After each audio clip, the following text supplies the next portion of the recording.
자, 봅시다. 우리 교재 18페이지 할 차례죠. 18페이지에 저 밑에 양갈로 2번에 중개의 성격 그 부분 더 할 부분입니다. 그래서 그 부분은 우리 공인중개사법 제2조 제1호에 규정되어 있는 중개의 개념을 우리가 지난번에 그림을 통해서 우리가 이해를 했어요.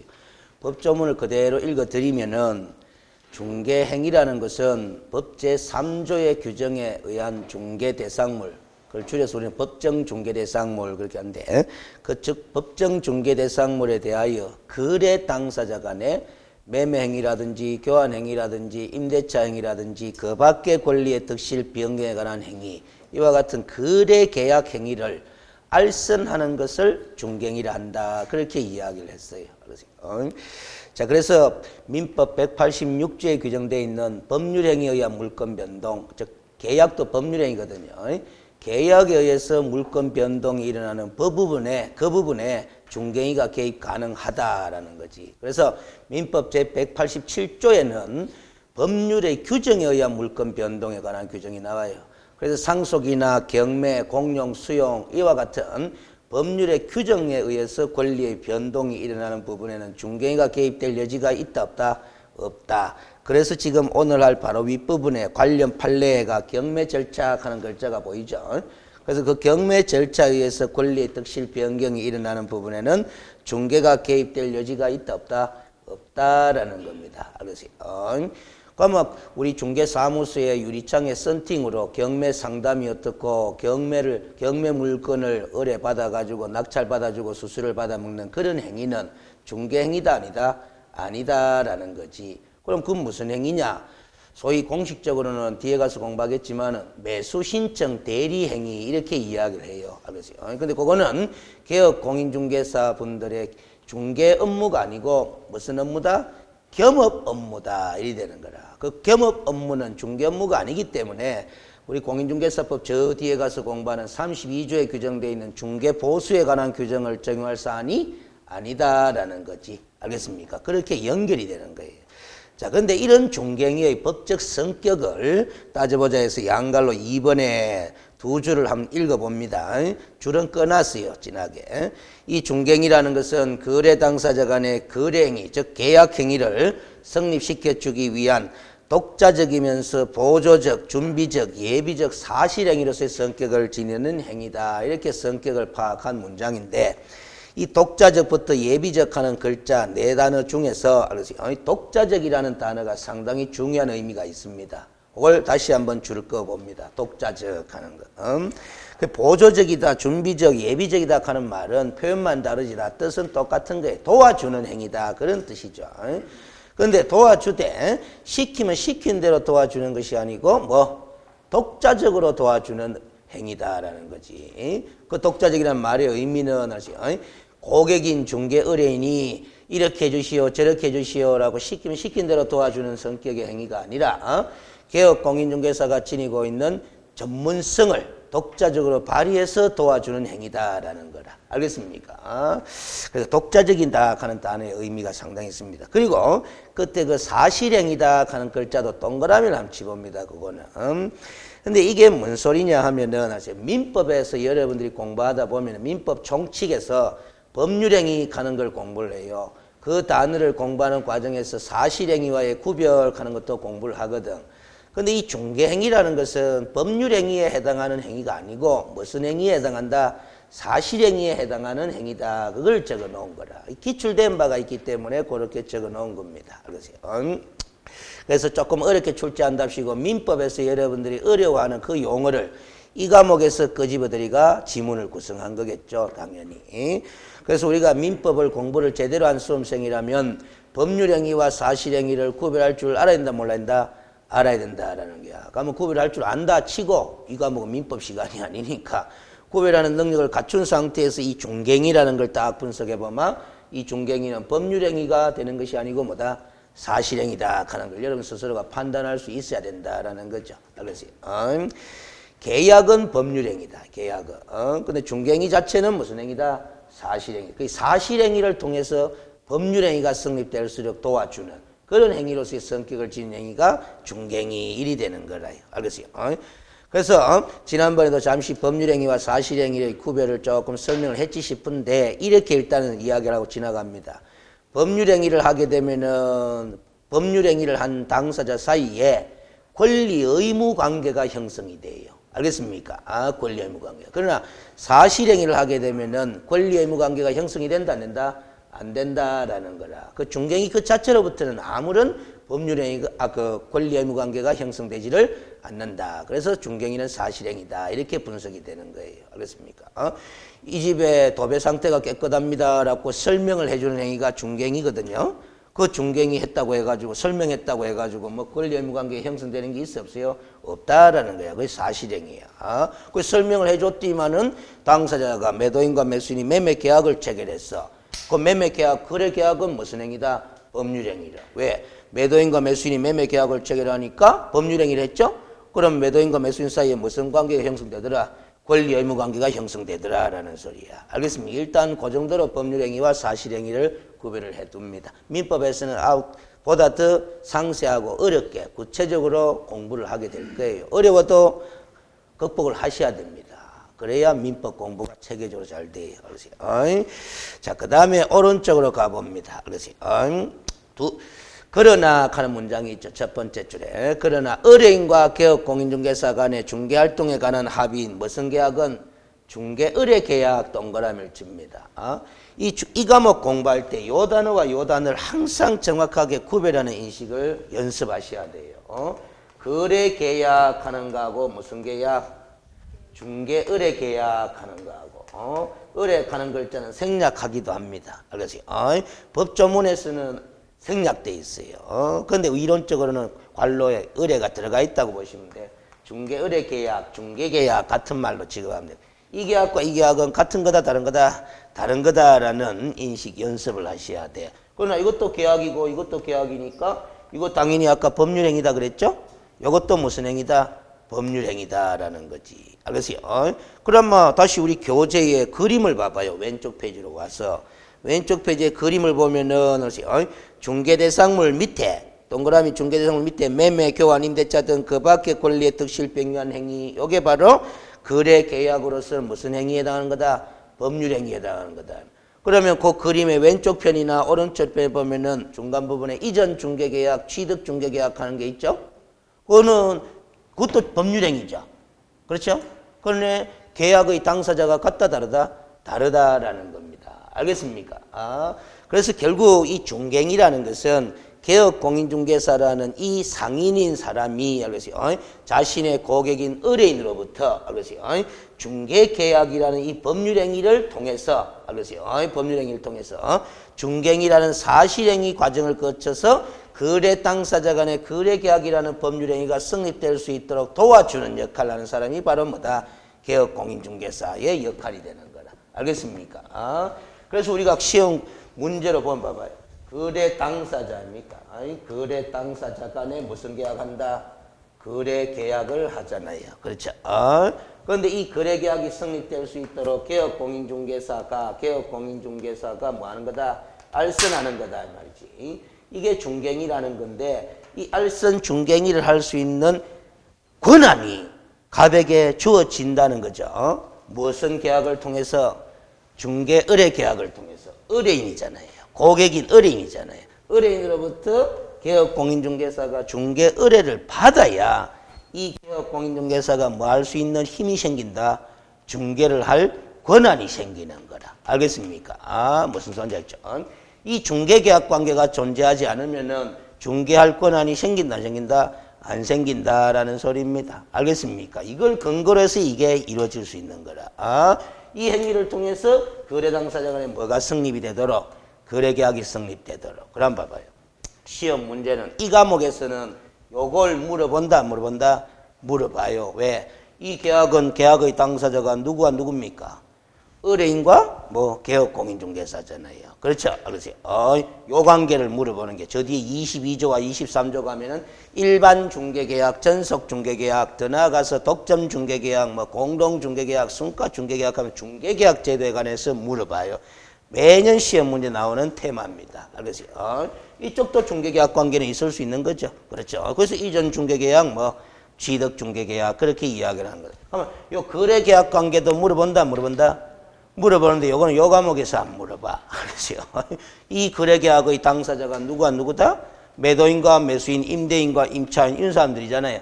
전세권 설정자와 전세권자, 저당권 설정자와 저당권자 이런 사람들이거든.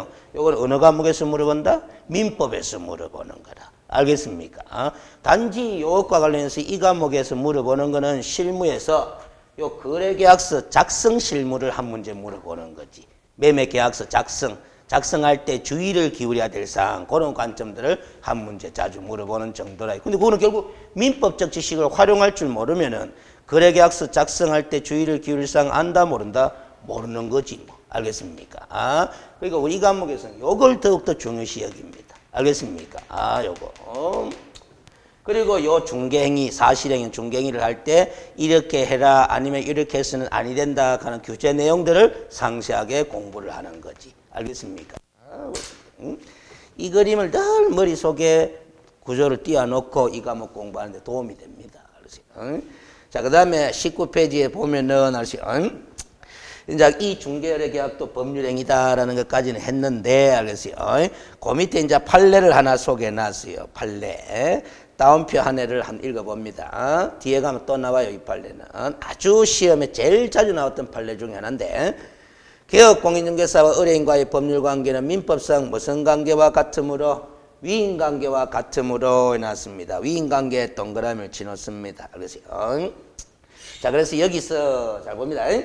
중개 의뢰 계약 관계 했잖아. 중개 의뢰 계약 관계. 누구와 누구와의 관계입니까? 의뢰인과 개업 공인중개사의 법률 관계라는 거라. 그걸 중개 의뢰 계약 관계라고 하는데 이 중개 의뢰 계약은 나중에 민법 계약법을 공부하면은 계약의 종류가 나온다 안 나온다? 나옵니다. 자, 근데 항상 이 부분 때문에 제가 강의하는데 힘들어요. 저는 앞부분 진도 나가는데 민법은 아직 뒷부분 진도도 안 나가 있거든. 그래서 민법 이야기를 끄집내면 여러분들 멍해지는 거다 이 말이지. 알겠어요? 근데 민법 나중에 이제 뒷부분 공부를 하면 계약법을 공부하는데 계약의 종류 하면서 나와요. 알겠어요? 거기서 앞에다 갖다 붙이면 전형계약의 종류 하면서 나와. 알겠습니까? 거기에서 쭉 공부를 하는데 1번부터 뭐 15번까지 15가지 전형계약의 종류가 나와요. 근데 15가지 전형계약 중에 1번이 매매계약이고 2번이 교환계약이고 알겠어요? 3번이 뭐다? 정려계약이고 4번이 뭐 임대차 계약이고 뭐 이런 식으로 나오는데 여러분들은 시험 공부는 민법에서 시험 출제 범위는 요거하고 임대차 계약 요 부분만 출제 대상이 됩니다. 나머지 12개는 출제한다 한다? 안 합니다. 그런데 이거를 쭉 가다 보면 여기 또 무슨 계약이 나온다? 위임 계약에 관한 규정이 나와. 알겠습니까? 이건 시험 출제 범위는 아니에요. 민법에서는. 알겠어요? 그런데 이 중개 의뢰 계약하는 거는 이 15가지에 나온다 안 나온다? 안 나옵니다. 알겠습니까? 안 나와요. 그러면 이 15가지가 무슨 계약이다? 전형계약이라 그렇게 이야기를 해요. 민법에서는. 전형계약 뜻도 나중에 3월달 가서 제가 다시 한번 이야기를 합니다. 민법 도르는데도 여러분들이 잘 모르는 경우가 있어. 그래서 제가 아웃사이드에서 민법을 좀 도와주기도 합니다. 알겠어요? 그러면 이 중개거래 계약은 전형계약 15가지 이름이 안 나와. 안 나오면 이건 전형계약이다 아니다? 아니다라는 거예요. 아니 전형계약이 아닌 계약을 비전형계약 그렇게 이야기를 해. 그래서 우리가 이 과목에서 시험 출제된 게 중개계약은 비전형계약에 해당한다. OX. O라요. 알겠습니까? 이 계약의 성격이 비전형계약이야. 알겠습니까? 그런데 이 중개계약 관계가 알겠어요? 이 사람과 이 사람의 법률 관계인데 이 두 사람 사이에 이 계약의 내용 관련해서 다툼이 생기면 어떻게 되겠어요? 다툼이 생기면은 법으로 해결해야 되겠죠? 자, 어느 법부터 적용한다? 어느 법부터 적용한다? 지난주에 일반법과 특별법의 법 적용의 원리 설명했잖아요. 중개거래계약, 공인중개사법부터 적용하지. 공인중개사법은 상법, 민법에 대한 특별법적 성격을 지닌다 그러잖아요. 그러니까 공인중개사법에 중개계약하는 조문이 나온다 안 나온다? 나옵니다. 22조에도 있고 23조에도 있고 나와요. 그럼 이 조문을 적용해서 해결하는 것이 1차적인데 이 규정에 흠결이 있어서 이 분쟁이 해결이 나지 않으면 무슨 법으로 적용한다? 상법으로 적용하잖아. 근데 상법에는 계약에 관한 규정이 안 나와. 안 나와. 이건 계약인데. 그러면 상법에도 흠결이 있는 거잖아요. 어느 법으로 간다? 민법에 가는데 계약은 이 15가지밖에 없어. 무슨 말인지 알겠죠? 근데 중개계약에 관한 규정은 나온다 안 나온다? 안 나온다. 비전형 계약이니까. 알겠어요? 그러면 의한다? 자, 봐봐요. 그게 바로 이 전형계약의 의미예요. 여기에 중개의뢰계약이 15가지 이름이 안 나온다고 해가지고 알겠어요? 민법에 흠결이 있다 이렇게 끝내버릴 문제가 아니고 이 중개의뢰계약이 이것과 비슷한지 이것과 비슷한지 이것과 비슷한지 요것과 비슷한지 따져본다 안 따져본다? 따져본다. 따져보고 요것과 가장 비슷하더라 이리 판단되면은 이 중개계약관계 공인중개사법상 규정에 흠결이 있으면 민법에 무슨 규정을 준용한다? 유사한 위임계약에 관한 규정을 준용하게 된다라는 소리입니다. 알겠습니까? 그런 때를 대비해서 민법에 무슨 계약을 규정을 만들어 놓고 있는 거다? 전형계약에 관한 규정을 만들어 두고 있는 거예요. 알겠습니까? 무슨 소리인지 알겠지? 그렇습니다. 세상에는 계약의 종류가 15가지 뿌이겠어요? 수없이 많겠어요? 수없이 많다. 그 수없이 많은 세상에 계약과 관련해서 사건이 일어나면 이 15가지 규정 갖고 해결이 되겠어요? 안 되잖아. 그럼에도 불구하고 민법에서 15가지의 규정화 딱 돼 있는 거는 실제 현실에서 발생하는 계약이 딱 굳이 매매 계약은 아니라고 하더라도 매매 계약과 아주 흡사한 계약이다라고 보게 되면은 민법의 무슨 규정을 준용해서 매매 계약에 관한 규정을 준용해서 해결하라. 그런 취지가 전형계약에 관한 규정입니다. 알겠습니까? 근데 우리 대법원 판례 입장은 요 중개의뢰 계약은 비교해 보니까 무슨 계약과 유사하더라? 위임계약과 유사하더라라는 거다. 그래서 흠결이 있으면 민법에 무슨 계약에 관한 규정을 적용한다? 위임계약에 관한 규정을 적용한다 하는 의미의 판례가 여기다. 알겠어요? 그래서 그 뒤에를 읽어봐요. 위임관계와 같으므로 개업공인중개사는 중개의뢰의 본지에 따라 중개의뢰의 본직하는 거는 취지예요. 중개의뢰 내용에 따라 이렇게 읽어도 돼. 선량한 관리자의 주의로서 의뢰받은 중개 업무를 처리해야 할 의무가 있다고 판시하고 있다. 이렇게 되어 있는 거예요. 알겠습니까? 그래서 알겠어요? 판시하고 있다가 두 번 대붙네. 하나는 지워도 되겠네요. 알겠어요? 그래서 선량한 관리자의 주의로서 의뢰받은 중개 업무를 처리하라 하는 말이 알겠어요? 말이 잘 봐요. 이 선량한 관리자의 주의 의무를 줄여서 성관주의 의무 그렇게 이야기를 하거든. 이 성관주의 의무는 우리 공인중개사법에 글자가 나온다 안 나온다? 안 나옵니다. 안 나오는데 민법의 위임계약에 관한 규정을 읽어보면은 선량한 관리자의 주의 의무라는 게 나와. 알겠습니까? 그래서 의뢰받은 개업공인중개사는 의뢰인의 취지에 따라 의뢰받은 내용에 따라 중개 업무를 수행해야 될 거 아닙니까? 중개 업무를 수행할 때 어느 정도껏 열심히 해야 되느냐? 민법의 위임계약에서 규정하고 있는 수임인의 의무, 선량한 관리자의 주의 의무껏 성실히 중개 업무를 수행하면은 개업공인중개사는 자신의 의무를 다 한 거다, 안 한 거다? 다 한 거다. 이렇게 보겠다라는 것이 이 판례의 취지다. 알겠습니까? 논리는 그렇습니다. 그러면 이제 논리는 썼는데 여기서 여러분들이 해결이 안 돼 있는 부분이 바로 선량한 관리자의 주요 의무가 뭐고 하는 거. 그 개념을 지금 모르고 있는 거예요. 알겠습니까? 그것만 해결되면 이제 다 끝나쁜 거예요. 여러분들 봐봐요. 실무로 가보면은 개업공인중개사 분들이 중개 업무를 나름대로 집단에는 열심히 한다 하는데도 사고 터뜨리가 고객이 중개사 보고 책임지라 한다 안 한다? 한다. 그러면 개업공인중개사분은 그게 왜 내 책임이고 이렇게 하면서 책임을 회피하는 발언을 할 거 아닙니까? 그러면 개업공인중개사가 책임질 사안이 맞나 안 맞나? 이거 판단할 때 판사님들은 알으세요. 개업공인중개사가 중개 업무를 수행할 때 선량한 관리자의 주요 의무를 다 하였다라고 보게 되면은 책임이 있다 없다? 없다. 그러나 개업공인중개사 니는 선량한 관리자의 주요 의무를 다 한 바가 없네. 이렇게 보면 책임져라. 이리 되는 거예요. 알겠습니까? 무슨 소리인지 알겠죠?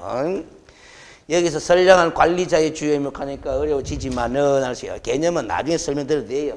여러분들이 이 단어는 많이 들어 안 들어? 듣죠? 알겠어요? 그러면 개업공인중개사가 요 중갱이를 할 때 알겠어요? 과실이 있다. 이렇게 하면 책임져야 되나 안 져야 되나? 그거 논리는 잘 알죠? 그렇죠? 알겠어요? 그러면 과실이 있다 하는 말은 뭐가 있다라는 하면 잘 봐요. 이 말하고 같은 말이야. 과실은. 여러분은 과실이 뭡니까? 이리 물으면은 실수 욕한다 이 말이지. 알겠어요? 그거는 법 공부 안 한 사람이 하는 말이야. 알겠어요? 법 공부한 사람은 과실이 뭐고 가만 뭐라 한다? 주의의무 위반이다. 위반 행위를 뭐라 그런다? 과실행위다. 그렇게 이야기를 하는 거야. 주의의무 위반 행위. 알겠습니까? 아, 주의의무 위반 행위. 그러면 요 앞에다가 누구의 주의의무 갖다 붙이면 되겠노? 선량한 관리자의 주의의무를 위반한 행위가 바로 개업공인중개사의 무슨 행위다? 과실행위 1이 되는 거예요. 개업공인중개사에게는 무슨 주의의무가 있다? 선량한 관리자의 주의의무가 있다 하거든. 그 선량한 관리자의 주의의무를 위반한 행위가 뭐다? 과실행위. 그렇게 되는 거예요. 그럼 책임져야 되는 거야. 그럼 여기서 선량한 관리자의 주의의무가 어떤 정도의 주의의무를 말하느냐? 그건 뒤에 가서 공부하면 됩니다. 알겠습니까? 아, 여러분들 교통사고 다 고의사고라요? 과실사고라요? 그 실수로 사고 낸 거 아이가? 실수하지 말고 교통사고 낸 가해자는 뭐를 게을리했다? 주의의무를 게을리한 거잖아요. 전방 주의의무 게을리한 거잖아. 후방 주의의무 게을리한 거잖아요. 알겠어요? 앞으로 과실가면 실수하지 말고 뭐 주의의무 위반 행위 그렇게 이야기를 하는 거다. 근데 그 주의에 정도 내지 강도가 있을 거 아닙니까? 알겠습니까? 아, 주의의무의 정도, 강도가 있을 거다 이 말이에요. 이 정도, 강도에 따라서 나온 용어가 바로 선량한 관리자 하는 단어야. 알겠습니까? 아, 무슨 소리인지 알겠죠? 여러분들 중과실, 경과실 이런 말 들어봤다 안 들어봤다? 들어봤죠? 중, 경 걷다 붙인 게 바로 뭐 정도, 강도를 의미하는 기다 이 말이지. 그 정도, 강도에 따라서 주의 의무의 정도가 같다 다르다? 다르다. 따라서 과실도 종류가 있다 없다?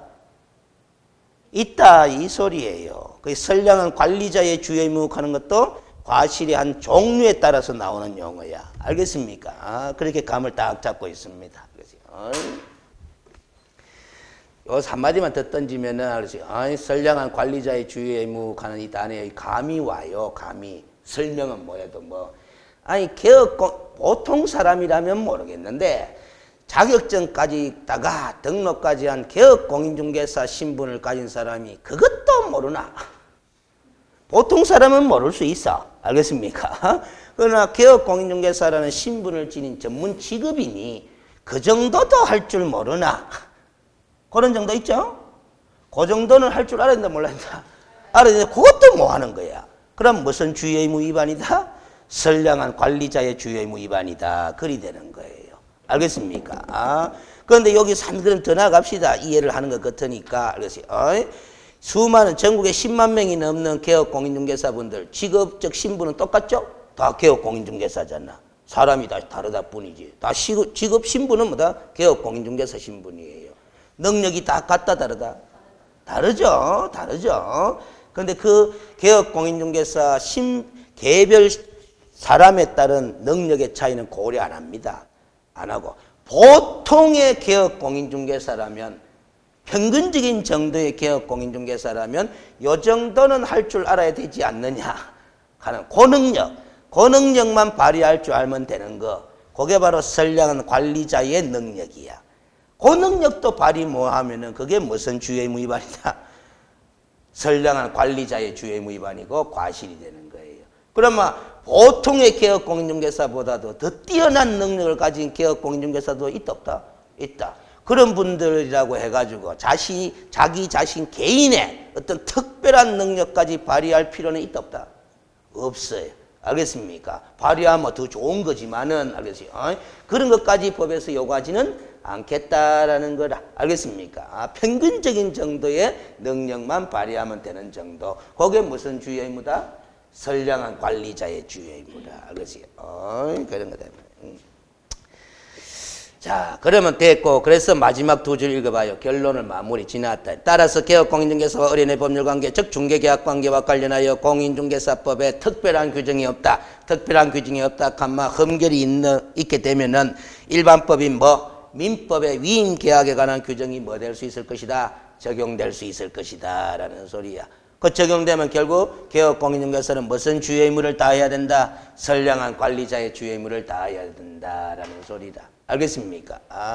잠깐만 이제 선관주의에 대해서 이해가 딱 된 것 같으니까 뒤에 시험 문제에 나올 판례 하나를 갖고 미리 던져볼게요. OX 판단해봐요.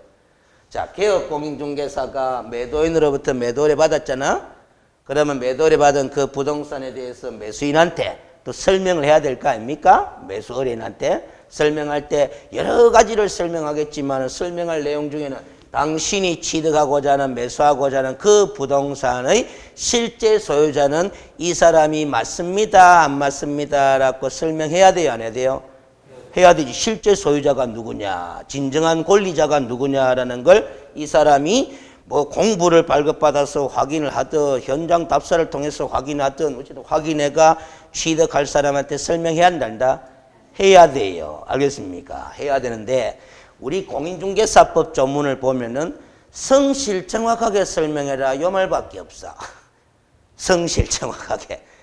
그러면 도대체 실제 권리자가 맞나 안 맞나를 설명하는데 어느 정도껏 설명하마 어떻게 설명하마 성실 정확하게 설명한 것으로 인정이 될 건지 한번 따져봐봐요. 등기사항 증명서라고 지금 등기부 등본이라 안 그러고 뭐라 그런다? 등기사항 증명서라고 그래요. 그럼 등기사항 증명서를 받아 보면은 표제부, 갑구, 을구가 있는데 갑구에 보면 소유자가 나오거든. 그 소유자란에 뭐다? 홍길동 이리 적혀져 있어. 알겠어요? 매도인으로부터 주민등록증도 내봐라. 걔가 받아보니까 뭐 홍길동 이름 맞아. 그럼 등기사항 증명서의 소유자인 홍길동하고 주민등록증상의 홍길동하고 똑같은 사람 다른 사람 똑같은 사람임을 이 사람이 확인했어. 확인해보니까 거래당 매수인한테 설명할 때 왜 하면 된다? 이 홍길동이가 실제 권리자 맞습니다 라고 설명했어. 이 정도껏 설명하면은 보통의 능력을 가진 개업공인중개사라면 실제 권리자가 홍길동이가 맞다라고 제대로 설명한 거다 안 한 거다? 한 거다라는 거야. 알겠습니까? 그럼 무슨 주요 의무를 다한 거다? 선량한 관리자의 주요 의무를 다한 거다. 그게 판례라요. 그 개업공인중개사는 매도 의뢰인으로부터 의뢰받은 부동산에 대한 진정한 권리자가 뭐 누구인지 여부를 등기사항 증명서와 주민등록증 등을 통해서 조사 확인할 주의 의무가 있다. 이렇게 하면 OX. 이렇게 되는 그게 뒤에 나오는 시험 문제 나오는 판례야. 알겠어요? 그런데 그 주민등록증이 제시됐잖아요. 매도는 제시됐잖아. 제시받았잖아. 위조됐으면 어떡고. 위조대가 홍길동이 돼 있는 거야. 그러면 그 주민등록증을 제시한 사람이 실제 홍길동이는 아니다는 거잖아요. 그런데 위조된 주민등록증에도 홍길동, 등기사항 증명서에도 뭐 홍길동. 그러세요. 그러면 주민등록증의 위변조 여부까지 개업공인중개사가 조사 확인할 주의 의무가 있다 없다? 있다 없다? 있다 없다? 자, 잘 들어요. 있는 거 아닙니까? 하지만 법에 따라서 자꾸 논리를 만들어 나가야 돼요. 알겠어요? 없다. 일단 알겠어요? 없다. 그러나 전국에 10만 명의 개업공인중개사 중에는 주민등록증의 위변조 여부를 확인할 특별한 능력을 가진 개업공인중개사분도 있다 없다? 있겠지. 알겠어요? 그분은 자신의 특별한 능력을 발휘한 거지. 알겠어요? 그러면 사고 터진다 안 터진다? 안 터졌겠지. 그러나 그 능력이 없는 개업공인중개사는 확인 제대로 못 했겠죠? 그렇다 하더라도 주의 의무 위반이다 아니다? 아니다라는 거죠. 그럼 책임이 있다 없다? 없다라는 거예요. 여기 선량한 관리자의 주의 의무의 기준이야. 그런데 이 선량한 관리자의 주의 의무라는 것은 시대 상황 변화에 따라서 그 정도가 주의 능력의 정도가 달라진다 안 달라진다? 달라집니다. 시대 상황에 따라서. 옛날에는 아세요? 주민등록증의 위변조 여부를 손쉽게 확인할 수 있는 방법이 있었다 없었다? 없었지만은 요즘에는 뭐다 그 뭐 발급청하고 발급일자하고 이렇게 두드리면 사이트에 두드리면 쉽게 확인할 수 있는 방법들이 갖춰져 있다 안 갖춰져 있다? 갖춰져 있다. 그러면 요즘 시대 상황 같으면은 보통의 능력을 가진 개업공인중개사라면 위변조 여부를 확인할 수 있는 쉬운 방법이 있다 그런 거 다 안다 모른다? 다 안다 이 말이지. 그러면 위변조 여부까지도 그런 방법을 통해서 조사 확인하고자 하는 노력을 기울여야 된다 안 기울여야 된다? 기울여야 된다라는 거지. 알겠습니까? 그런 겁니다. 그게. 알겠어요?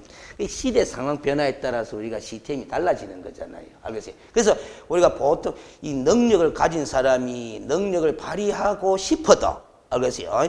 상황 여건이 능력을 발휘할 수 없는 상황이면은 발휘 못 하잖아.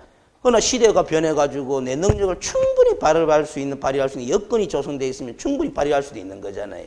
그래서 이 선량한 관리자의 주임이라는 것은 그렇게 달라질 수 있는 거라. 그래서 항상 이 판례를 공부하다 보면은 아시죠? 개업공인중개사가 이런 행위를 이렇게 한 것은 선량한 관리자의 주임을 위배한 것으로 볼 수 있느냐, 위배하지 않은 것으로 봐야 되느냐는 뭐다? 판례를 계속 우리가 검토를 해봐야 된다, 해봐야 됩니다. 알겠습니까? 획일적으로 무조건 주의의무 위반 아니다 이렇게 단정적으로 이야기할 문제는 아니다라는 거지. 그래서 항상 이런 말이 돌아다니는 거예요. 소송은 뭐 해봐야 한다? 붙어봐야 한다라는 거지. 알겠습니까? 그렇죠. 그러나 판례 사례의 흐름들을 많이 공부한 변호사 같은 경우는 소송을 안 붙어봐도 왜? 대충 결론이 어떻게 날 것이다라는 예측 능력이 뛰어나다 안 뛰어나다? 뛰어나다라는 그런 게 유능한 변호사지 뭐. 알겠어요? 그런 변호사한테 가고 의뢰를 해야 이 사건은 승소할 가능성이 100%입니다. 60%밖에 안 됩니다. 이렇게 답변을 받아낼 수 있는 거 아닙니까? 알겠습니까? 변호사도 공부 많이 해야 돼요. 자격증 땄다고 30년 동안, 40년 동안 책도 안 보고 계속 변호사 영업하다 보면 새로 변호사 되는 사람들한테 밀리는 거지, 당연히. 알겠어요? 무슨 소리인지 알죠? 그래서 우리 중개사 자격증 딴 사람이 30년 전에 딴 사람이 있잖아. 지금까지 영업할 수 있잖아요. 근데 지금 중개사 자격증 따가 영업에 투입되는 사람한테 밀린다? 밀리는 거예요. 지식적으로 보면은. 알겠어요? 실무 요령적인 측면에서야 좀 안 밀리더라도 지식적인 측면에서 막 밀리는 거야. 그래서 나이 들만마다 젊은 사람들이 뭐가 무서운 거예요? 네. 아는 게 많아요, 아는 게. 알겠어요? 여러분들 나이 들면 휴대폰에 만질 줄도 모르잖아, 솔직히. 그 많은 기능들. 근데 요 젊은 사람한테, 야, 이거 왜 하노? 소리 왜 죽이 놓고 조금 금방 해결해 줄 건데. 알겠어요? 나이 든 사람은 그거 해결하면 하루 종일 다 낑낑낑 되는데. 알겠어요? 그런 게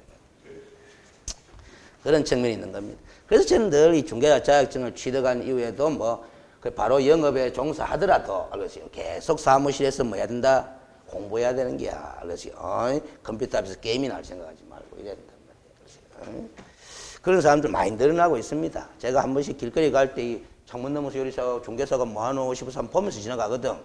늘 책 보는 사람도 많아요. 알겠어요? 그렇습니다. 요즘은 책을 안 보고 인터넷을 통해서도 공부 많이 할 수 있잖아. 알겠어요? 자, 그럼 됐고, 양갈로 3번에 중개행위의 대상 해놨는데 관로안을 줄 거 놔버려요.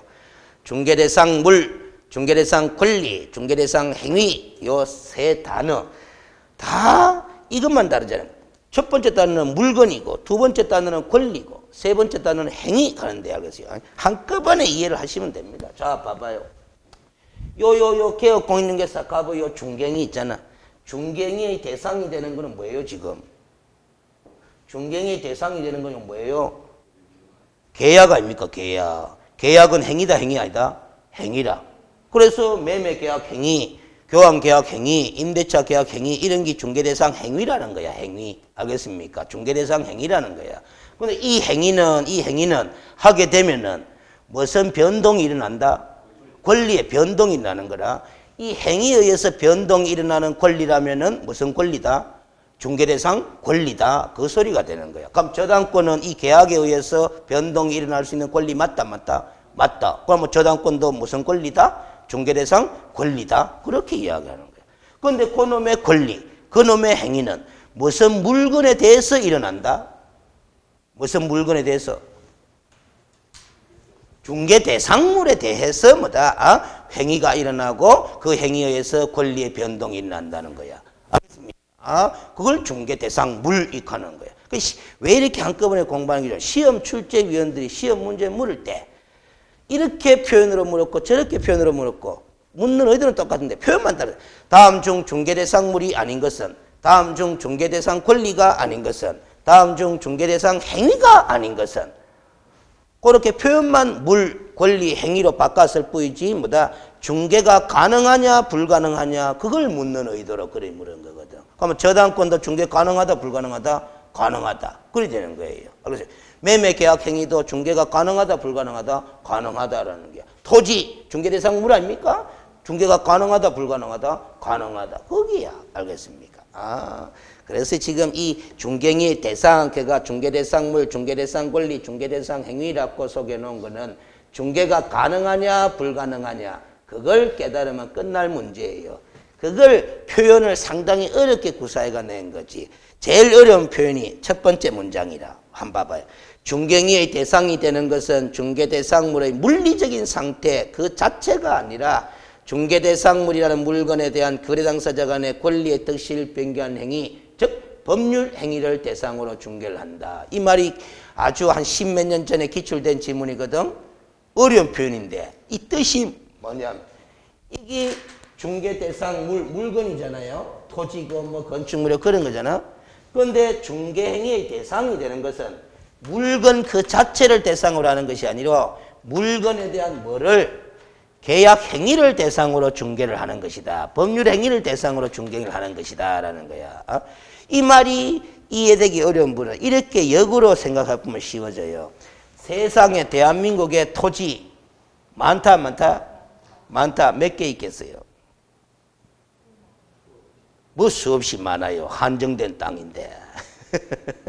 그래서 나중에 공시법을 공부하면은 공간정보의 구축 및 관리에 관한 법률 그 옛날에 법 이름은 지적법이라 그러는데 지적법을 공부하다 보면은 토지의 한 개념으로서 필지라는 개념을 공부해요.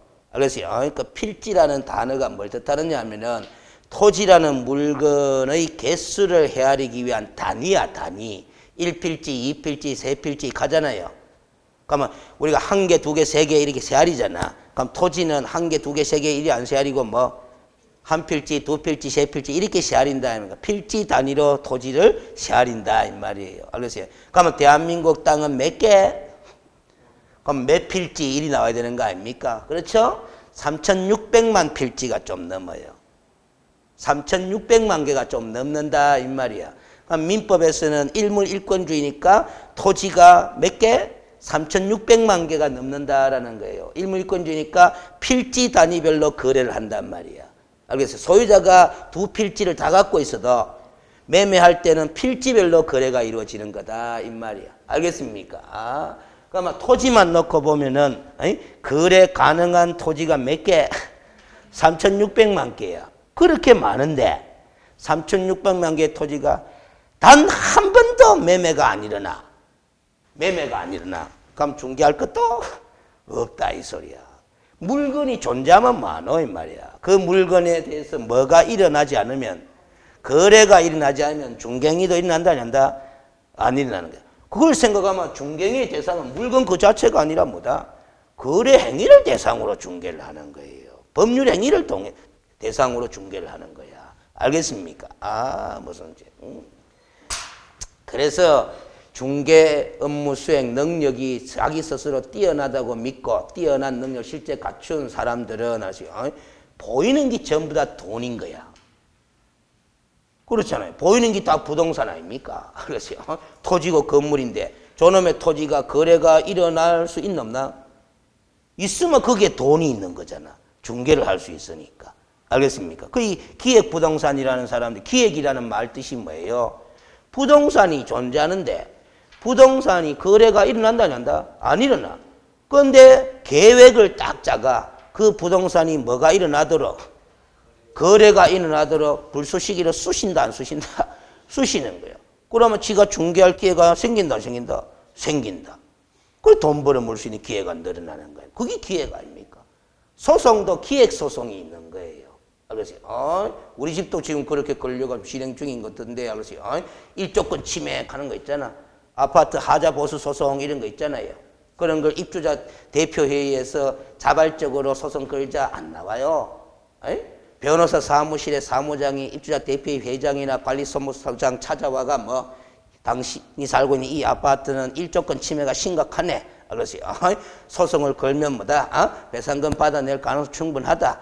내가 한번 우리 법무법인에 사무장 내보내가 입주자들 쫙 불러놓고 공청회 한번 개최할게.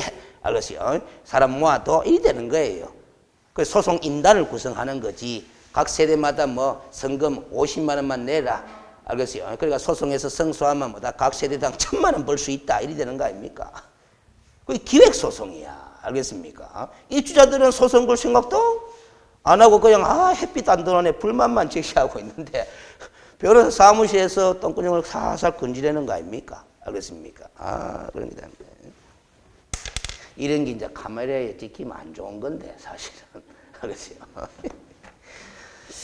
그래서 저는 동영상을 별로 안 좋아합니다. 그렇죠? 하고 싶은 말, 여러분들이 이해할 수 있는 쉬운 말들이 얼마든지 많은데 그게 동영상 촬영에서는 제약이 뒤따른다. 조심스럽잖아. 알겠어요? 근데 제가 뭐 누구 욕한 것도 아니고 없는 말 하는 것도 아니고. 알겠어요? 이런 걸 이제 전국의 다른 수험생들이 동영상 보면 뭔가 좀 독특한 수업한다. 이렇게 산다. 이 말이에요. 별로 안 좋아해요. 알겠어요? 동영상만 보고 공부하는 사람들은 바쁘기 때문에 이런 부차적 시험에도 안 나오는 이런 이야기들 자꾸 하는 걸 싫어하거든. 근데 이런 이야기를 자꾸 들음으로써 사람의 마인드가 폭이 달라지거든요. 이해도가 달라진단 말이야. 이치를 몰라. 알았어요? 자, 그러면 됐고, 알았어요? 그래서 계속 읽어볼까요? 세 번째 줄 끝에 중경의 대상이 되는 그 밖의 권리 득실 변경하는 행위와 관련하여 우리 대법원은 판례 입장을 고려해보면 그 당사자 간의 법률행위에 의해 그 권리의 이전성이 인정되는 경우는 중개대상 권리가 된다고 보고 있다라는 거예요. 이전성이 인정된다면. 그럼 봐봐. 유치권이라는 이 담보물건도 성립하는 데는 성립하는 원인은 계약으로 성립하는 게 아니거든. 그 성립에는 유치권은 중개가 개입될 수 없지만 이미 성립된 유치권은 이전이 가능하다 불가능하다? 가능하다. 무엇에 의해서 이전이 가능하다? 계약에 의해서 유치권의 이전이 가능하다. 따라서 유치권도 중개대상 권리가 된다 안 된다? 된다. 이렇게 바라는 겁니다. 알겠습니까? 자, 그러면 됐고 따라서 법률의 규정에 의하여 권리의 득실 변경의 효력이 발생하거나 물권 변동의 내용이 당사자가 이미 확정된 상속이나 유정이나 경매, 공매, 환매, 공용, 수용 이런 과정에서도 권리의 변동은 일어나지만은 그런 경우에는 중개인가 개입될 여지가 있다 없다? 없다라는 거라. 알겠어요? 그래서 밑에 관련 판례 1번은 이미 유치권에 관한 것으로서 이야기 다 끝나버렸어요. 알겠습니까? 유치권 행사 가장 대표적인 사례가 이런 데서 많이 나잖아요. 뭐 병원 건물 같은 거 유치권 행사하는 거 많이 봤죠? 병원 실내 내부 인테리어 공사를 다 해줬는데 공사업체가 공사 대금을 받았다 못 받았다? 못 받았다. 그러면 병원 1층 로비에 앉아가 뭐다 프랜카드 걸어놓고 꽹가리 치고 반무가면서 뭐다 대금 내놔라 하면서 막 행사하고 있다 하고 있다. 그게 바로 유치권 행사예요. 그럼 왜 병원 로비에 앉아가 꽹가리 치고 있어야 되느냐 하면은 유치권을 행사하기 위해서는 점유가 필수적으로 수반이 돼야 되거든. 알겠어요? 그 자기 집구석에 앉아 있으면서 공사 대금 내놔라 할 수는 없어요. 알겠어요? 유치권 행사하려고 하면 그 유치물, 알겠어요? 유치물, 담보 목적물의 점유가 수반이 되면서 권리를 행사해야 된다 이 말이에요. 알겠습니까? 그러면 그 유치권 행사하는 도중에 유치권을 다른 사람에게 이전할 수 있다 하는 말은 양수한 사람이 바토타치 딱 해가지고 양수한 사람이 다시 빽빽하게 치고 있어야 된다 없어야 된다? 있어야 되는 거야. 알겠습니까? 그래서 그 밑에 판례 1번을 읽어보면은 줄 거는 거 봐봐요. 이미 성립된 유치권은 일신전속적이 아닌 재산권으로서 피담보 채권과 즉 공사대금 채권과 병원 건물의 점유를 함께 이전할 경우에는 그 이전도 가능하다 불가능하다? 가능하기 때문에 그 이전하는 부분에는 중개가 개입될 수 있다 없다? 있다. 그래서 결과적으로 부동산 유치권도 중개대상 권리가 된다 안 된다? 된다. 이렇게 판결하고 있는 거다. 알겠습니까? 이전성. 그 권리의 이전성이 있다 하면 중개가 가능하다 불가능하다? 가능하다. 요 포인트 아주 중요합니다. 이전성. 왜? 거래잖아요. 거래가 일어나지 않으면 중개도 가능하다 불가능하다? 불가능하다라는 거지. 그 다음 2번에 법정지상권에 관한 또 판례인데 봐봐요. 법정지상권이 건물의 소유에 부속되는 종속적인 권리가 되는 것이 아니라 하나의 독립된 법률상 물건으로서의 성격을 지니고 있는 것이기 때문에 건물의 소유자가 건물의 소유권과 법정지상권 중 어느 하나만을 처벌하는 것도 가능하다 불가능하다? 가능하다. 이렇게 판결했다는 것은 뭘 의미하느냐? 잘 들어봐요. 법정지상권만 따로 처벌하는 것도 가능하다. 이미 성립된 법정지상권의 양도 이전에는 중개가 가능하다 불가능하다? 가능하다. 그런 취지의 판례다라는 거야. 알겠어요? 그런데 지금 이 판례를 읽었는데도 법정지상권이 뭔지도 모르기 때문에 그냥 뭔가 맞는 소리 걷기는 같은데 확실히 내 지식이 되지는 못한다 이 말. 그래서 여기 법정지상권의 개념과 성격 특성에 대해서는 민법에서도 공부를 한다 한다라는 소리죠. 알겠습니까? 근데 한다 개뿐만 또 찝찝해. 그래서 나는 모르겠는데 그때까지 왜 기다리노 이런다 이 말이에요. 그래서 간단하게 제가 민법 과목이 아니기 때문에 간단하게 이야기하면 봐봐요. 응? 여기 집이 이렇게 있어요. 지상물이죠. 지상물. 요 토지잖아. 그렇죠. 이 집을 A가 소유하고 있어요. 알겠어요. 요 토지도 누가 소유하고 있다? A가 소유하고 있는 거야. 대부분은 그렇잖아. 알겠습니까? 근데 물건이 몇 개? 2개예요. 알겠어요? 별개 독립된 물건이다 이 말이지. 알겠습니까? 그래 독립된 물건이니까 요거 따로 처분, 토지 따로 처분 가능하다 불가능하다? 가능하다라는 거야. 이론적으로 가능해. 현실은 그렇게 잘 안 하지만은 알겠습니까? 그런데 이 A라는 토지 소유자가 A를 뭐다? 저당 잡히 못 써요. 담보 잡히 못 써요. 알겠어요?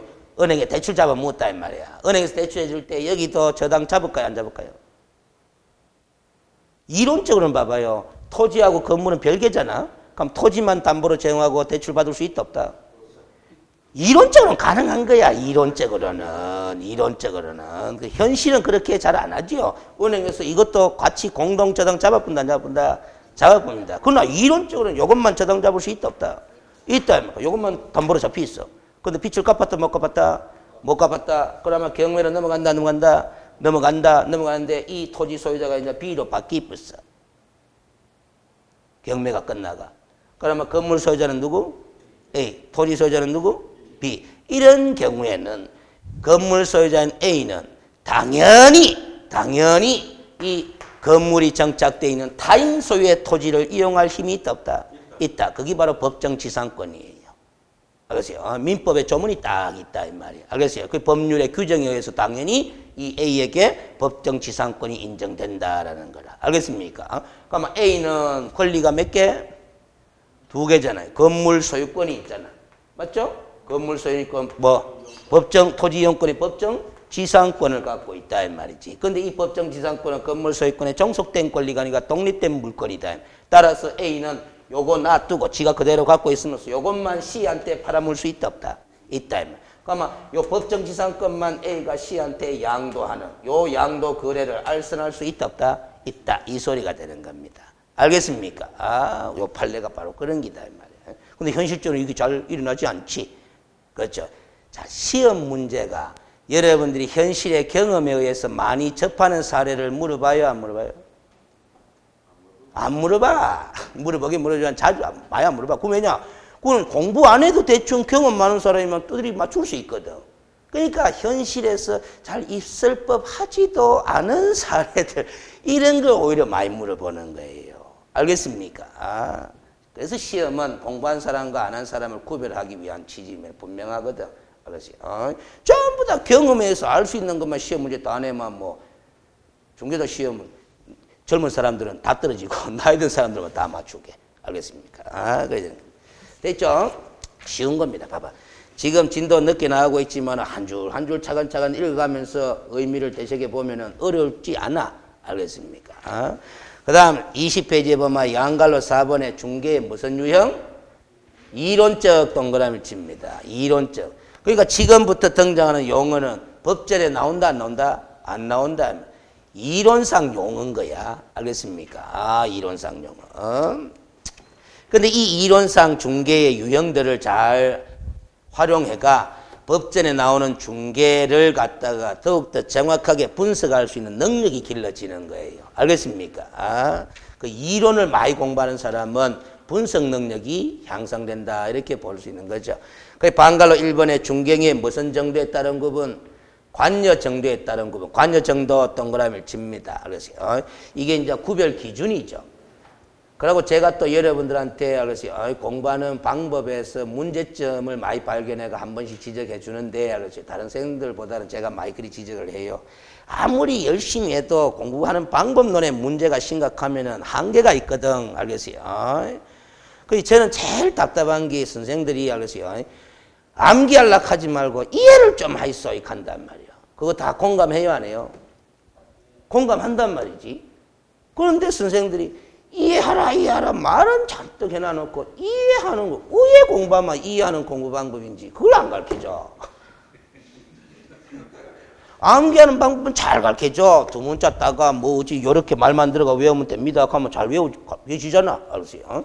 근데 이해하이소 해놔놓고 이해하는 방법은 안 가르쳐줘. 알았어요? 무슨 소리인지 알겠지?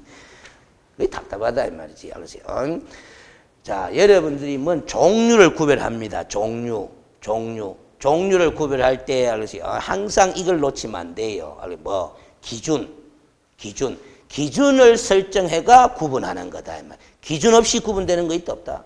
없다. 자, 세상에 예를 들면 세상에 존재하는 사람의 종류가 여러 가지 종류가 있을 거 아닙니까?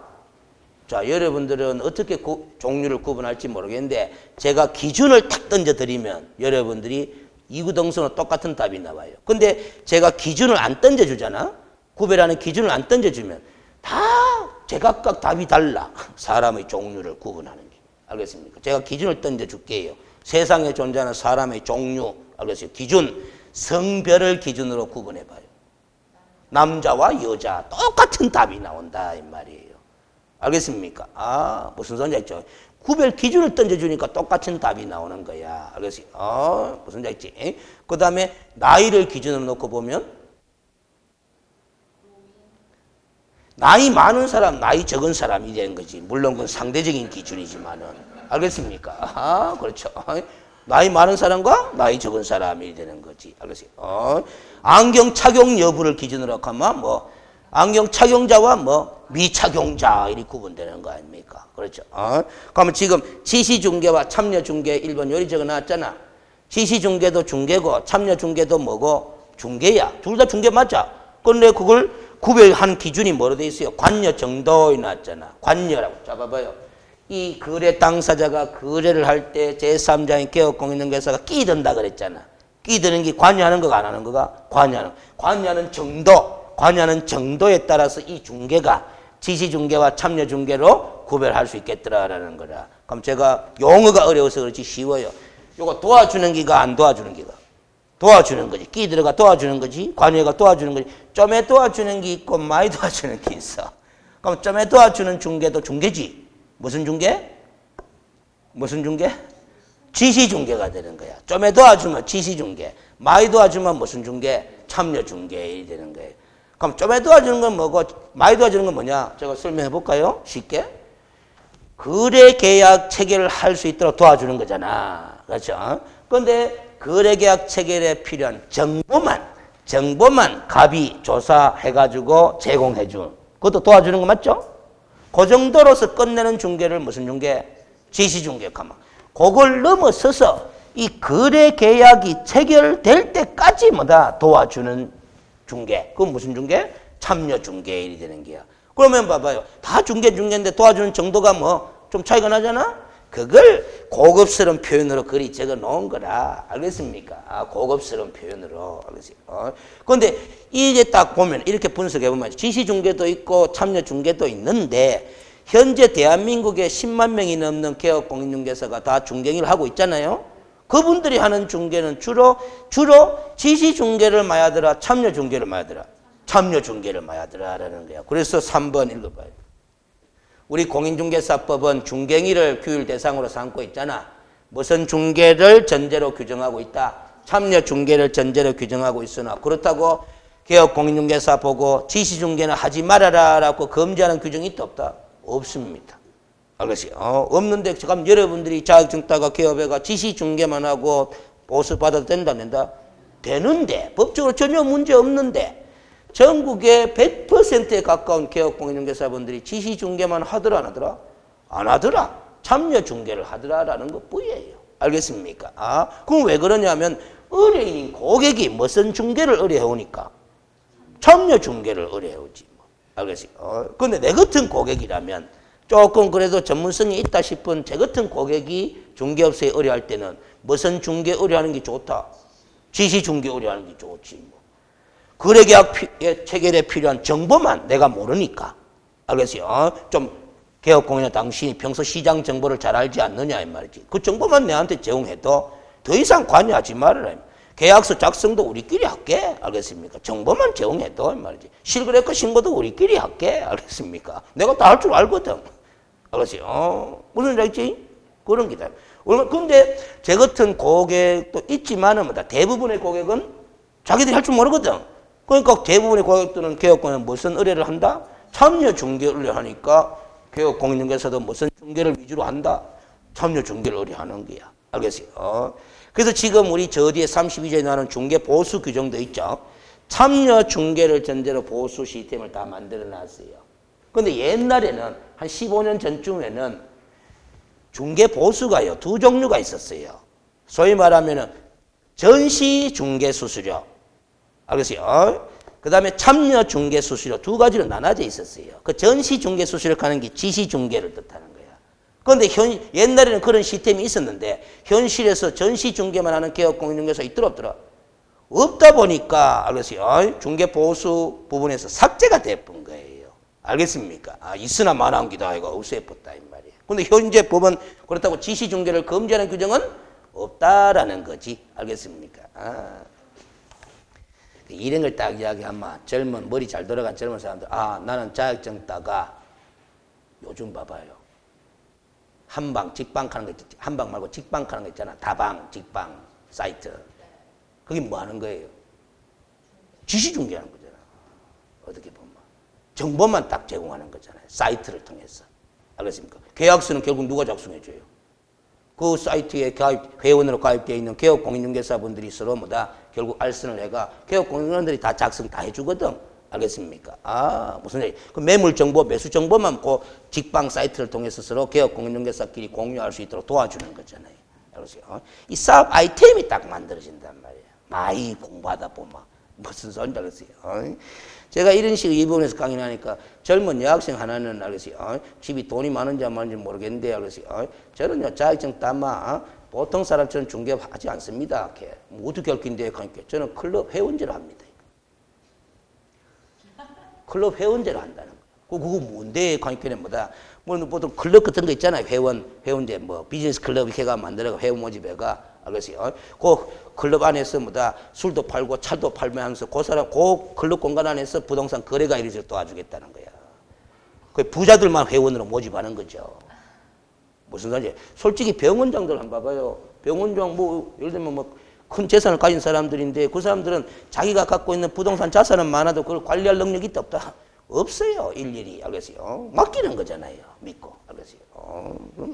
그 아이디어가 자꾸 돌아간단 말이지. 알겠어요? 젊은 사람이 그래요. 거의 나이 들어 자격증 따가고 감당해내겠나? 알겠어요? 그 대신에 젊은 사람은 돈을 많이 벌어야 되지만 나이 든 사람은 이제 돈을 조금만 벌어도 되잖아. 알겠어요? 다 그만큼 그릇만 벌어가면 되는 거예요. 주부들은 반찬값만 벌면 되는 거고 그 욕심 부리다 보면 안 돼. 알겠어요? 욕심 다 부리다 보면 사달란다고 꼭. 알겠어요? 자, 그 다음 됐고 반갈로 2번에 중개행위의 대상에 따른 그 부분에 대상 옆에 관로해가 뭐로 돼 있어요? 법률 요거 이거 봐봐. 요 중개행위의 대상이 뭐예요? 거래계약 이거. 거래계약은 아까 법률행위라고 그랬지. 이 법률행위에 따른 구분해 놨는데 이게 제일 중요합니다. 반갈로 2번은 별표. 그러세요. 요것만 하고 잠시 쉬었다 가겠습니다. 진도가 많이 못 나가요. 기초가 중요하다. 그럼 이 거래계약 지난번에도 이야기했지만은 이 거래계약이 상인들 간의 상거래 행위일 수도 있다 없다. 있다. 그럼 상사 거래계약이 되는 거예요. 그럼 상사 거래계약 아닌 나머지 거래계약은 다 무슨 거래계약? 민사 거래계약. 그럼 부동산 매매계약, 부동산 임대차 계약은 상사 거래계약이 아니고 민사 거래계약이야. 그렇죠? 그래서 우리가 민사 거래계약을 알선하는 것은 무슨 중개? 민사 중개. 상사 거래계약을 알선하는 것은 무슨 중개? 민사 중개. 그래서 그게 동그라미 1번에 민사 중개 해봐봐요. 민사 중개. 현행 민법상 아무런 규정이 없어요. 민법에는 민사 중개에 관한 규정이 안 나온다는 뜻이야. 근데 상사 중개의 상대적인 개념으로서 부동산 중개라든가 결혼 중개라든가 직업 소개 등과 같이 상행위 이외에 일반 사인 간의 법률 행위를 알선하는 중개를 무슨 중개를 한다? 민사 중개를 하는데 우리 상법 46조 12에서 규정하고 있는 중개에 관한 행위는 상사 중개와 민사 중개를 함께 포함하고 있는 상행이라요. 중개에 관한 행위는 상법 46조 11호에서 규정하고 있는 중개에 관한 행위는 민사 중개도 포함하는 개념이야. 그렇지만은 상법의 적용을 받는 것이 아니라 각각 관계되는 무슨 법의 적용을 받는다? 개별법 동그라미 칩니다. 그 개별법의 이름은 두 번째 줄에 관로 안에 다 적어놨죠. 부동산 중개는 공인중개사법, 결혼 중개는 결혼중개법에 관련한 법률, 직업 소개는 뭐 직업안정법 이런 식으로 각각 관계되는 법을 통해서 규율하는 방식을 통하고 있어. 그러면 상사중개는 무슨 법의 적용을 받는다? 상법의 적용을 받는 거지. 알겠습니까? 상법의 적용을 받는. 그 법 적용 여부가 달라요. 그래서 동그라미 2번 상사중개 안 봐봐요. 두 번째 줄에 보면은 기본적 상행이면은 틀림이 없지만은 민사중개도 기본적 상행이고 상사중개도 기본적 상행이지만은 이 상사중개에 해당하는 거는 상법 93조에서 정한 중개인의 행위를 말하는데 상법의 적용을 받는다. 상법의 적용 동그라미 딱 쳐놔요. 이걸 우리는 이렇게 이용을 해요. 상법 93조 이후에 나오는 조문을 이렇게 이야기를 합니다. 상사중개업에 관한 규정 합니다. 상사중개업. 알겠습니까? 그럼 우리 부동산 중개업은 무슨 중개업이다? 민사중개업인 거예요. 알겠습니까? 부동산 중개업은 무슨 중개업? 민사중개업. 민사중개업. 알겠어요? 결혼중개업도 무슨 중개업? 민사중개업이에요. 그럼 민사중개업은 각각 관계되는 법을 따로따로 만들어가 적용받도록 해놓고 상사중개업은 상법 93조 이하의 조문을 적용하도록 그렇게 만들어놨다. 알겠습니까? 그럼 됐고, 알겠어요. 동그라미 3번으로 결론으로 가봅시다. 읽어봅니다. 상행위 이외의 혼인이나 취직, 부동산 매매 등의 행위를 중개하는 자를 우리 민사중개인이라고 이야기하는데 민사중개인도 전술한 바와 같이 상법 46조 11호와 4조에 따르면 상법상 상인이면 틀림이 없어요. 그렇죠? 봐봐요. 상사중개업을 하는 사람도 상인, 민사중개업을 하는 사람도 상인이면 틀림없어. 알겠습니까? 무슨 소리가 있죠? 민사중개업이든 상사중개업이든 상인이잖아. 상인이. 그러니까 이 업을 하든 이 업을 하든 다 상인이면 틀림이 없어요. 알겠어요? 상인이 틀림없다. 자, 근데 중개에 관한 행위 영업정행인 성질을 가지는 것이므로 중개계약은 유상계약일 것을 요하며 그 성질은 판례에 따르면 아까 봤다시피 위임계약에 따른다. 위임계약에 해당한다. 공인중개사법상 부동산 중개는 결국 무슨 중개에 해당한다? 민사중개에 해당한다라는 소리야. 이게 전체적으로 보면 이제 법 적용 여부가 달라지는 것이 알겠어요? 자, 정리합시다. 상법 제46조 제11호를 보면은 중개에 관한 행위 일이 나온다 이 말이지. 그럼 이 중개에 관한 행위가 바로 상행위에 속한다. 기본적 상행위의 한 종류야. 그런데 이 중개에 관한 행위라는 것은 봐봐요. 상사중개에 관한 행위일 수도 있고 뭐 민사중개에 관한 행위일 수도 있다라는 거야. 그러면 상사중개도 상행이고 민사중개도 상행이면 틀림없어. 그러면 상사중개를 행하는 사람, 영업으로 하는 사람을 상사중개인이라 그러고, 그랬어요. 민사중개를 영업을 하는 사람을 뭐 민사중개인이라 그러는데, 그랬어요. 이 민사중개인에는 우리가 지금 예를 들어봤는 부동산 중개인, 알겠어요? 그 다음에 결혼 중개인, 알겠어요? 그 다음에 직업 소개인, 이런 사람들이 있다, 이 말이지, 알겠어요? 이런 사람들은 다 무슨 중개인이다? 민사 중개인인데, 알겠어요? 민사 중개인인데, 상법에 이 중개에 관한 행위를 영업을 하는 사람은 맞는데, 그래서 이 사람들도 다 상인이다, 상인 아니다? 상인이다. 이 사람도 상인이면 틀림이 없어. 그러나 이 상사중개업을 행하는 이 상인은 상법에 적용을 받는 반면에 요 민사중개업을 행하는 이 상인은 어느 법에 적용을 받는다? 민법이 아니고 개별법이 된다. 알겠습니까? 둘 다 상인인데 법 적용이 달라지는 거잖아. 알겠습니까? 그래서 이게 중요한 의미가 있는 거예요. 그렇게 이해하시면 됩니다. 자, 그러면 됐고, 그래서 오른쪽에 보충학습을 또 한번 읽어볼까요? 또 복습이야. 민사중개든 상사중개든 상법 46조 11호에서 정하고 있는 중개 관한 행위로서 기본적 상행에 해당한다. 여기까지 알겠죠? 맞지? 제거치 칠판 설명했잖아. 상법 제2편 상행위 제6장에 보면 이게 93조 이하의 일이 나와요. 중개업에 관한 규정을 두고 있어, 상법에는. 근데 이 상법에 두고 있는 중개업에 관한 규정은 민사중개업에 관한 규정이다, 상사중개업에 관한 규정이다. 상사중개업에 관한 규정이겠지. 따라서 상사중개업에 관한 규정으로서 부동산 중개업을 포함한 민사중개업에는 적용된다, 안 된다? 적용되지 않는다. 따라서 민사중개업에 관해서는 각각 관계되는 무슨 법에 적용을 받는다? 개별법에 적용을 받게 된다. 그러나 부동산 중개업을 하는 민사중개인도 상인이면은 틀림이 없기 때문에 상법의 상사중개업에 관한 규정은 적용 안 되지만 상법 총칙편에 상인의 권리와 의무에 관한 규정의 적용은 받는다, 안 받는다? 받는다. 상법 총칙에 나오는 상인의 권리와 의무에 관한 규정은 이 사람한테도 적용되고 이 사람한테도 적용되고 다 적용되는 거지만은 상법 6장에 나오는 상사중개업에 관한 규정은 누구한테만 적용되고 요 사람한테만 적용되고 이 사람한테는 적용 안 되는 거예요. 개별법이 적용되는 거지. 알겠어요? 자, 그렇게. 그러면 자, 요 표현 한번. 상법에도 조문이 많잖아. 우리 부동산 중개업을 하는 이 민사 중개업자. 알겠어요? 이 사람한테 상법의 모든 규정이 적용된다, 안 된다? 모든 규정이 적용되는 것이 아니고 일부 규정만 적용되는 거야. 일부 무슨 규정? 상법 총칙편에 나오는 상인의 권리와 의무에 관한 규정만 적용이 되는 거예요. 알겠습니까? 그렇게 일하셔야 됩니다. 그 다음 방갈로 3번의 중개활동의 주체성에 따른 구분이 나는데 요부터는 잠시 쉬었다가 갈게요. 오늘은 쉬어요. 오늘은 쉬었다 갑시다.